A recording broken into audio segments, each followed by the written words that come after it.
لو جينا سألنا بعض كده وقلنا احنا لو عندنا كيس شعرية ممكن نعمل بيه ايه؟ ممكن نعمل بيه شوربة، ممكن نعمل رز بالشعرية، ممكن كمان نعمل شعرية باللبن، وممكن كمان نعمل زي ما انا هعمل في وصفتنا النهاردة. تابعوا معايا الفيديو للآخر، ولو عجبكم وشايفين ان هو يستحق ان انتوا تعملوا له لايك اعملوا له لايك كتير، ونبدأ ونقول بسم الله. جبت معايا حلة على النار وضفت ليها مكعبين من الزبدة او السمنة المتاح عندك. كمان نزلت عليهم بنص كيس الشعرية، المكرونة الشعرية. حمرت المكرونة لحد لما وصلت معايا للون الذهبي اللي انتوا شايفينه معايا ده.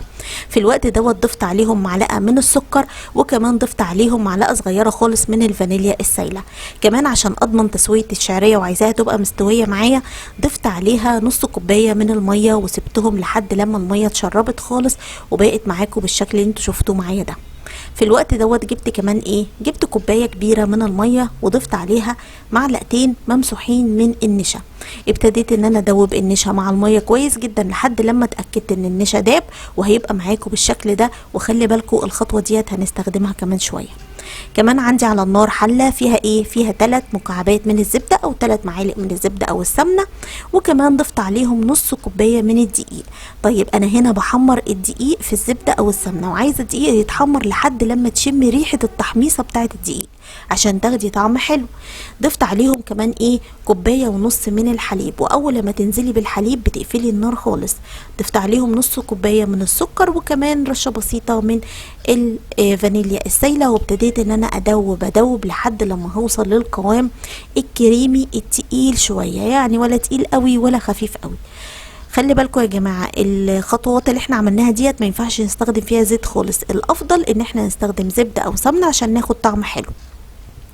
بعد كده جبت طاسه عندي على النار، ضفت ليها كوبايه كبيره من السكر. هنكرمل السكر، بس احنا هنا لما بكرمل السكر ما بقلبوش خالص غير لما بيدوب معايا. اول لما يدوب ابتدي ان انا اقلب فيه لحد لما اوصل للون اللي انا عايزاه، وبجيب الخليط اللي احنا عملناه في اول الفيديو وبضيفه على السكر المكرمل. وما تخافوش خالص، هو اول لما هتضيفوه هيكتل منكم شويه، بس بالاستمرار في التقليب هتلاقوا السكر داب خالص لحد لما نوصل للتوفي. هو كده ما بقاش كراميل، هو بقى زي التوفي كده، طعمه توفي بيبقى حلو قوي. هتفضلي تقلبي فيه، هيبتدي ان هو يتقل معاكي شويه، بعدين تقفلي عليه النار خالص. تعالوا بقى نطبق اكلتنا النهارده التحفه الجميله اللي انا الحقيقه ما لحقتش اصور لكم النهايه، لان هي بعد ما بنطبقها على بعض كده بنسيبها في التلاجة شويه لحد لما تتماسك. انا سبتها في التلاجة ورحت بقى قلت شويه كده اخد لي طبق، ما لقيتش الحقيقه ولا طبق. بألف هنا بقى طبعا للي اكله. بتعملي طبقات من الشعريه، وكمان طبقات من الصوص اللي احنا عملناه ده، وبعدين تعملي طبقه من التوفي او الكراميل اللي احنا حضرناه مع بعض. حقيقي اكله فوق الرائعه، حاجه كده الى حد ما ممكن نقول ان هي اقتصاديه شويه، يعني استخدمنا شويه سكر على حليب على شعريه، يعني حاجات ممكن تكون موجوده عندنا في البيت تحلي بيها بقك وبق اولادك.